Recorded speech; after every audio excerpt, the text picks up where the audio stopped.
Hello students, कैसे हैं आप? उम्मीद करता हूँ आप अच्छे होंगे, हेल्दी होंगे और अपने लाइफ और स्टडी को एंजॉय कर रहे होंगे। स्टूडेंट्स, हम लोग पढ़ रहे थे क्लास 7 के न्यू लॉन्गन विस्टास बुक के बारे में। उसमें हमने हिस्ट्री के सभी चैप्टर्स के एक्सरसाइज के वीडियो बना करके अपलोड कर दिए थे। कुछ दिन पहले मैंने क्लास उसके चैप्टर 10 का वीडियोस अपलोड किया था और अब मैं शुरू करने जा रहा हूँ उसका एक्सप्लेनेशन सीरीज। इसके चैप्टर 1 से लेके 4 तक का एक्सप्लेनेशन का वीडियो, फुल चैप्टर का एक्सप्लेनेशन मैंने पहले ही अपलोड कर दिया था उसका वीडियो, लेकिन किसी कारणवश बिजी होने के नाते मैं बाकी चैप्टर्स के एक्सप्लेनेशन नहीं कर पाया। अब मैं फ्री हूँ और अब मैं आपको बाकी चैप्टर्स के एक्सप्लेनेशन भी एक एक करके वीडियो अपलोड करता रहूँगा। तो इसी सीरीज़ में हम आते हैं न्यू लॉन्गन विस्टास बुक के हिस्ट्री के chapter number 5 rulers and their buildings पे। ठीक है, तो आज हम आपको इस चैप्टर का फुल एक्सप्लेनेशन, एक एक लाइन का एक्सप्लेनेशन मैं आपको आज यहाँ पे बताऊंगा। तो चलिए वीडियो को हम शुरू करते हैं।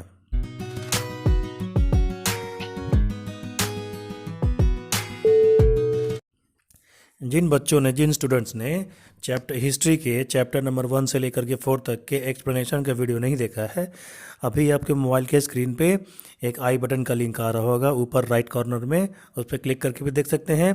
और वीडियो के डिस्क्रिप्शन में भी जा करके वहाँ आपको प्लेलिस्ट मिल जाएगी, उस प्लेलिस्ट से भी आप देख सकते हैं। एक्सरसाइज के भी वीडियोस आप वहाँ देख सकते हैं, उसकी प्लेलिस्ट की लिंक भी मैंने डिस्क्रिप्शन में डाल दी है। तो आइए स्टार्ट करते हैं। ये आपका जो चैप्टर का नाम है रूरल एंड देयर बिल्डिंग, यानी रूलिंग करने वाले और उनके बिल्डिंग्स। ठीक है, इसमें आपको 12th सेंचुरी से लेकर के 18th सेंचुरी तक के कंस्ट्रक्शन के बारे में बताया जाएगा कि 12th सेंचुरी से लेकर के और 18th सेंचुरी तक जितने भी रूलर रहे, जितने भी किंग रहे, राजा रहे, एम्परर रहे, बादशाह रहे, सम्राट रहे, तो इन लोगों ने अपने अपने इंटरेस्ट के हिसाब से बहुत सारी बिल्डिंगें बनवाई। और बिल्डिंगें ही नहीं बनवाई, बिल्डिंगें बनवाने में बहुत प्रकार के नई टेक्निक यूज़ की, नया तरीका अपनाया। ठीक है, दरवाज़ों को बनाने का, डोर्स को बनाने का, छतों को बनाने का, फ्लोर को बनाने का।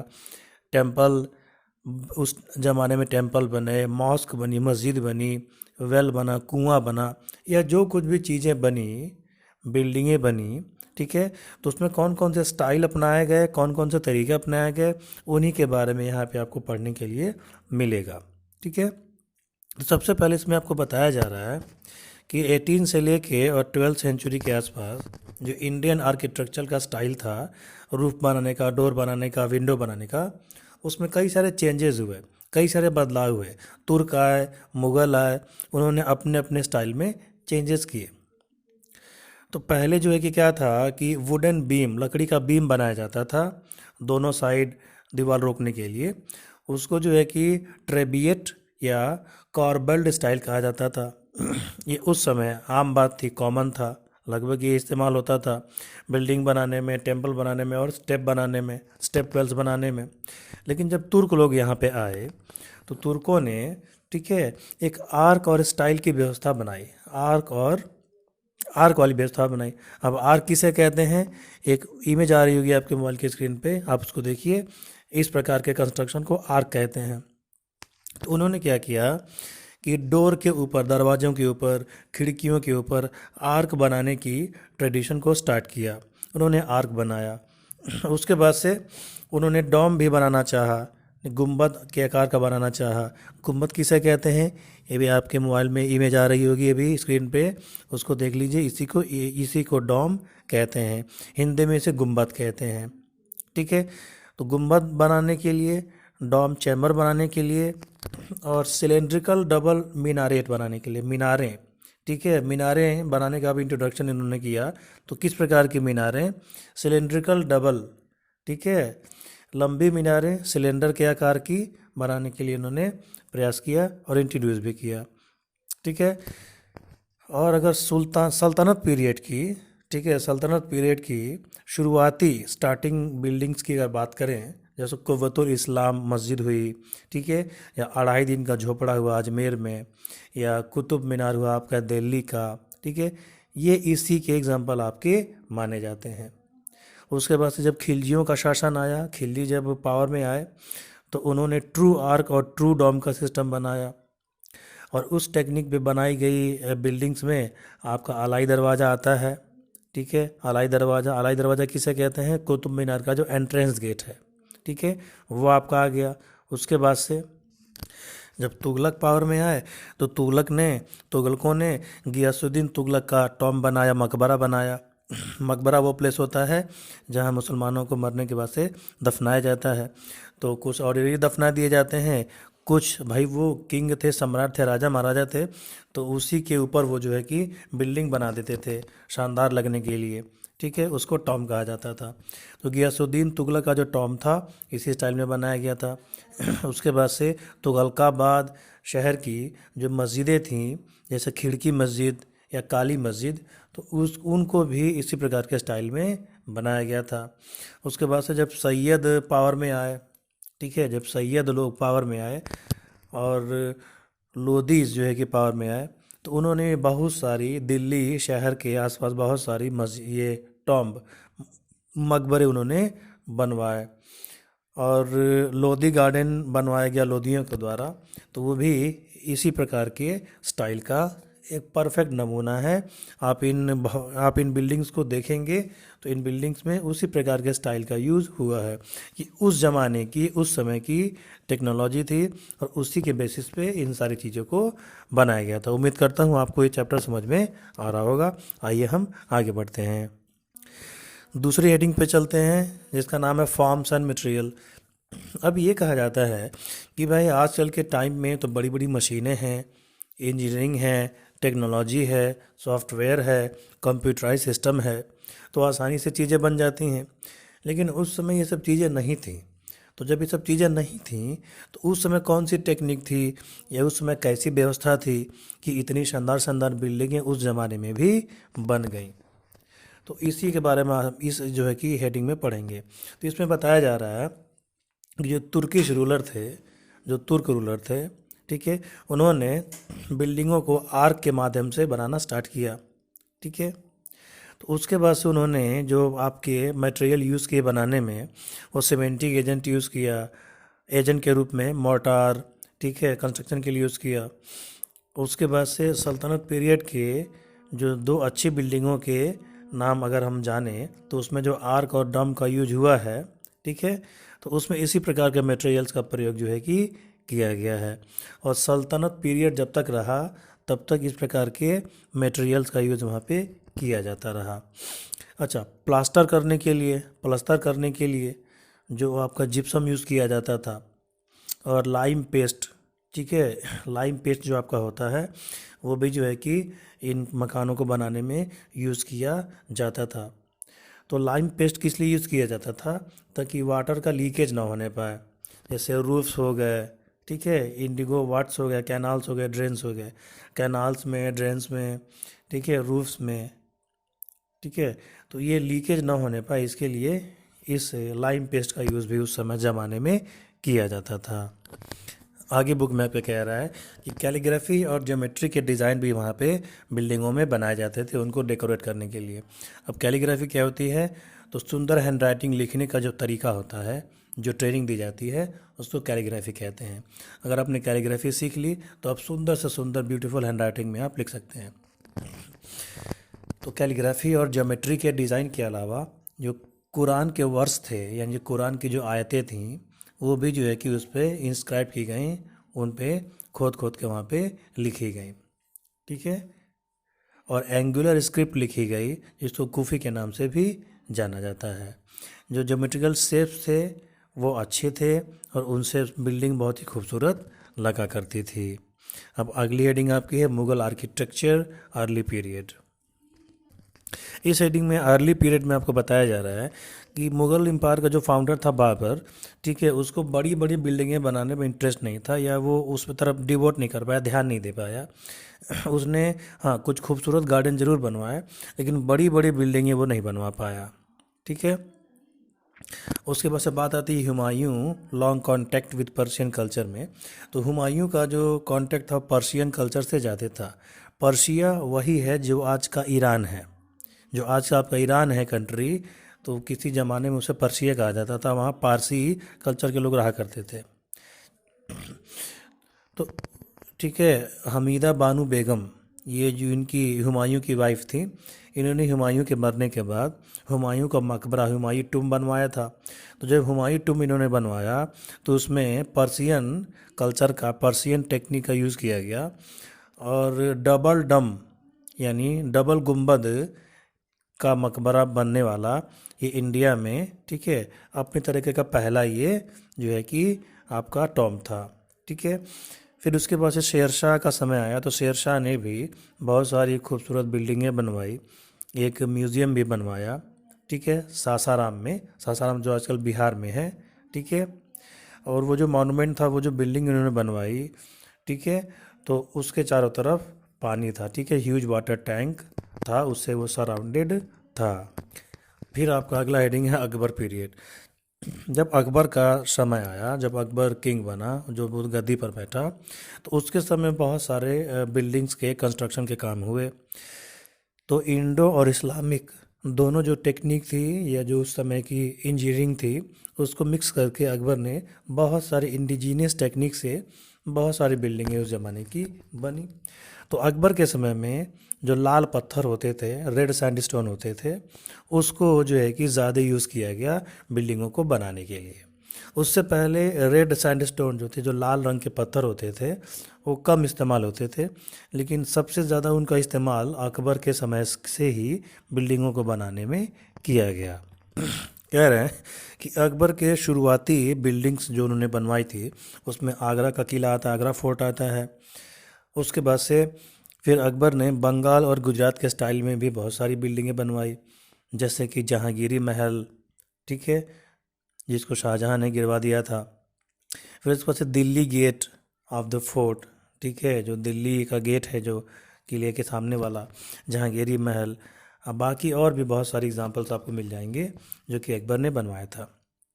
अकबर ने एक नया कैपिटल बनाया, नई राजधानी बनाई, सीकरी, ठीक है, आगरा से 40 किलोमीटर दूर था, 40 किलोमीटर दूर था, सीकरी नामक स्थान पे।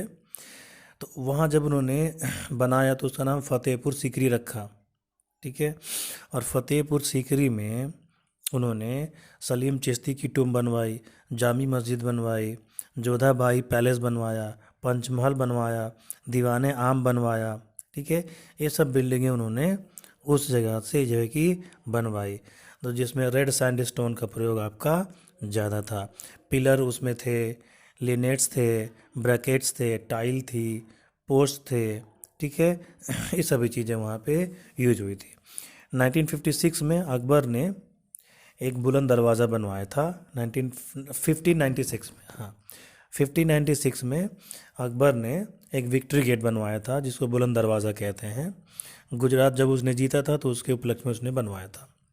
ये भी जो आपका था रेड और येलो सैंडस्टोन से बनाया गया था और उसमें वाइट मार्बल का भी प्रयोग किया गया था, ठीक है। उसमें आर्क टेक्निक का भी इस्तेमाल किया गया था और एक सेंट्रल आर्क बहुत बड़ा उसमें बनवाया गया था।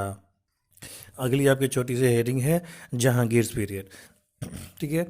फिर इनके बाद से जहांगीर जब पावर में आया, वो जब आपका ये एम्परर बना, तो जहांगीर और शाहजहां के टाइम में रेड सैंडस्टोन जो प्रयोग किया जाता था बिल्डिंग्स बनाने में, उसको रिप्लेस कर दिया गया मार्बल से। तो जहांगीर और शाहजहां के समय मार्बल से बिल्डिंगें जो है कि बनाई जाने लगी, ठीक है। लेटर हाफ ऑफ जहांगीर से, जहांगीर के बाद के शासन में एक डेकोरेशन की, सजावट करने की एक स्टाइल बहुत प्रचलित हुई थी, फेमस हुई थी, जिसको पिएट्रा दुरा कहते थे, पिएट्रा दुरा कहते थे। इस स्टाइल में क्या किया जाता था कि सेमी प्रेसियस स्टोन्स, ठीक है, जो कम कीमत के पत्थर होते थे, जैसे लपीस लजूली, ओनिक्स, जैस्पर, टोपाज और कार्नेलियन, ठीक है, इनको भी मार्बल के साथ जो है कि एम्बेडेड कर दिया जाता था, जोड़ करके, और डेकोरेट वहाँ पे कर दिया जाता था, ठीक है। तो अकबर के समय, जहांगीर के समय, इन दोनों टाइम जो अच्छी जो बिल्डिंगें बनी, ठीक है, उनमें से इमातुद्दौला का मकबरा, ठीक है, तो इमातुद्दौला का जो मकबरा बनवाया था वो नूरजहाँ ने बनवाया था, ठीक है। नूरजहाँ के फादर थे, अपने फादर के लिए उन्होंने इमातुद्दौला का मकबरा बनवाया था। तो वो भी एक बहुत अच्छा एग्जांपल है इस प्रकार की बिल्डिंग बनने के।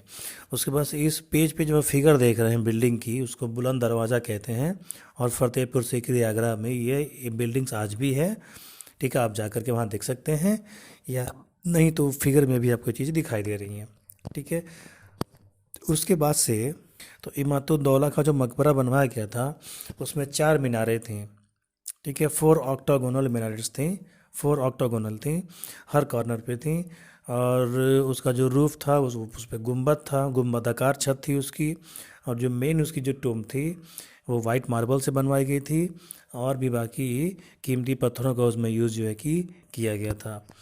Jahangir was a pattern of art of laying out gardens rather than buildings huge monuments. अरे जहांगीर जो था आपका, ठीक है, इसमें आगे बताया जा रहा है कि जो जहांगीर था आपका, ठीक है, उसको खूबसूरत गार्डन बनाने का शौक़ ज़्यादा था और बड़ी बड़ी बिल्डिंगें बनाने का शौक़ उसको कम था।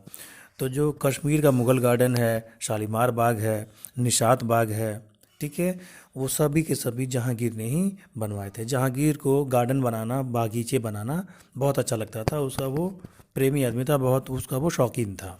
ठीक है, उसके बाद से आता आपका शाहजहाँ का टाइम आता है। शाहजहाँ को जो एक प्रोलिफिक बिल्डर कहा जाता है। शाहजहाँ के समय बहुत अच्छी अच्छी इमारतें बनी। शाहजहाँ जहांगीर का लड़का था, और जब जहांगीर मर गया तो उसके बाद से शाहजहाँ गद्दी पर बैठा, वो एम्परर हो गया, वो पावर में आ गया।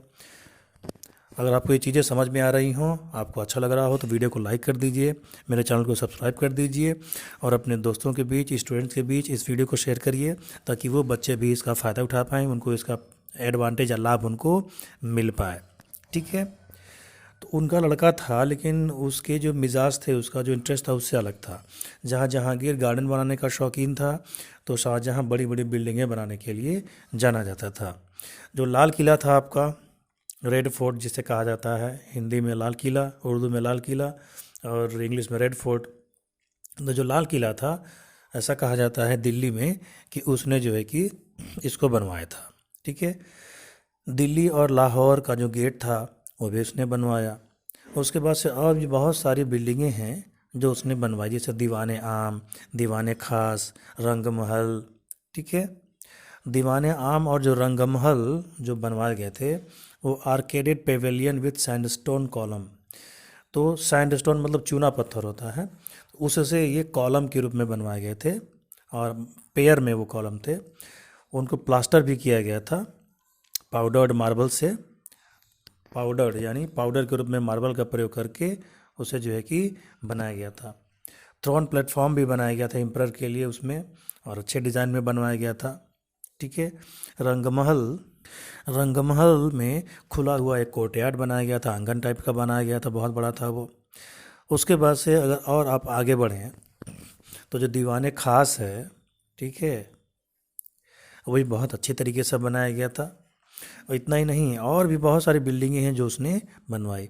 मोती मस्जिद जो कि आगरे के फोर्ट में बनवाया गया था, आगरा का जो किला है आगरा फोर्ट, उसके अंदर मोती मस्जिद बनवाई गई थी, और वाइट मार्बल से बनवाई गई थी। ठीक है, और ब्लैक मार्बल से उस पर कैलीग्राफी की गई थी, सुंदर हैंडराइटिंग में उस पर ब्लैक मार्बल से लिखा गया था, और बहुत ही खूबसूरत वो लगती है। उसके बाद से इसने जामा मस्जिद बनवाई थी दिल्ली में, और वो इंडिया में सबसे बड़ी मस्जिद वो मानी जाती है, और उठी हुई सतह पे उसको बनाया गया था। उसमें आर्केड्स भी बने थे और कई सारे गेट भी बने थे। ठीक है, 3 bulbous domes in white marbles, और वाइट मार्बल में 3 डोम भी बनाए गए थे, गुंबद भी बनाए गए थे, और बहुत सी अच्छी उसमें कारीगरी भी की गई थी। और उसकी डिज़ाइनिंग करने के लिए, डिज़ाइन बनाने के लिए रेड सैंडस्टोन और वाइट मार्बल का यूज उसमें हुआ था। शाहजहाँ का नाम जिस बिल्डिंग के लिए सबसे ज़्यादा फेमस है, वो बिल्डिंग आपकी है ताजमहल। ठीक है, शाहजहाँ ने जो ताजमहल बनवाया था, उसने उसको 1632 में बनवाना शुरू किया था, और 1643 तक जो है कि 1643 तक उसके काफ़ी सारे हिस्से बन गए थे। ठीक है, वो रेक्टेंगुलर कॉम्प्लेक्स में बना था, एक लॉफ्टी एंट्रेंस, उसमें गेट था, ऊंचा दरवाज़ा था उसका, और उसमें 4 मीनारे भी हैं। ठीक है, उसमें 4 मीनारे भी हैं, आप इस में देख सकते हैं। जब मैं नीचे पेश किया हूँ तो आप देख सकते हैं कि इसमें एक बड़ी गुंबद है, 2 छोटी गुंबदें हैं, उसके बाद से 4 मीनारे हैं, एक लेफ़्ट में है, एक राइट में है, और उसके पीछे भी 2 मीनारे आप देख सकते हैं। तो इसी प्रकार का उसका ये बना हुआ था। तो ये जो आपका बनवाया गया था, ठीक है, ये पूरा का पूरा वाइट मार्बल से बनवाया गया था और इसकी डिज़ाइनिंग भी अच्छी खासी की गई थी और इसको किसी के याद में बनवाया गया था। ठीक है, अब किसके याद में बनवाया गया था ये आप मुझे कमेंट करके बताएंगे, और जब कमेंट करिएगा तो अपने सिटी का नाम भी ज़रूर लिखिएगा। ठीक है, इसमें कुछ और भी जानकारी दिया हुआ है, जैसे कि मैंने आपको बताया कि 4 मीनारें थी उसमें, और कैलीग्राफी यानी खूबसूरत हैंड राइटिंग से भी उसको सजाया गया था। डेकोरेटिव फीचर्स भी इसमें यूज़ किए गए थे। और पिएट्रा दुरा, ये जो टेक्निक थी आपकी एक्स ठीक है, कैलीग्राफी से एक्सटीरियर उसका सजाया गया था, बाहरी जो था उसका सजाया गया था, लेकिन पिएट्रा दुरा जो टेक्निक थी उससे उसका इंटीरियर यानी कि अंदर की चीज़ों को उसके डिज़ाइनिंग किए गए थे। ठीक है, मार्बल का उसमें प्रयोग किया गया था, वाइट मार्बल का प्रयोग किया गया था। और मकराना नामक स्थान से, जो जोधपुर में राजस्थान में था, वहाँ से एक खन करके पत्थर जो है कि लाल बलुआ पत्थर जो है कि रेड स्टोन लाए गए थे, वाइट वाले भी लाए गए थे। ठीक है, लाए गए थे, वाइट मार्बल का उसमें हुआ था और देखने में बहुत ही अच्छा लगता था। उसके आगे एक बहुत ही शानदार बाग बनाया गया था ईरानी टेक्निक से। ताजमहल के आगे जो आपके बाग लगते हैं, जो गार्डन बने हैं, वो ईरानी स्टाइल में जो है कि बनवाए गए थे। उसके बाद से शाहजहाँ के बाद से औरंगजेब का टाइम आता है, और आइए देखते हैं कि औरंगजेब ने किस प्रकार की बिल्डिंगें बनवाई थीं। स्टूडेंट्स, मैंने डिसाइड किया हुआ है कि हर चैप्टर को मैं 2 पार्ट में बनाऊंगा। ठीक है, क्योंकि बहुत ज़्यादा लंबी वीडियोस अपलोड करने में समस्या होती है और आपको आसानी से डिटेल में एक एक पॉइंट समझाना है। ठीक है, तो 2 वीडियोस रहेंगी तो ये चीज़ें अच्छी रहेंगी। क्या आप ये पूरा चैप्टर एक ही वीडियो में चाहते हैं या 2 वीडियो से आपको कोई दिक्कत नहीं है? इसके बारे में भी आप कमेंट करके मुझे ज़रूर बताएंगे। ठीक है, मिलते हैं इस चैप्टर के वीडियो के सेकंड पार्ट के साथ। अगर आपने इस वीडियो को अच्छा खासा प्यार दिया, अच्छा खासा आपने इसको रेस्पेक्ट दिया, ठीक है, तो इस चैप्टर के बाकी बचे हेडिंग को भी मैं बहुत जल्दी आपके सामने ले आऊँगा। ठीक है, तो जय हिंद, जय भारत।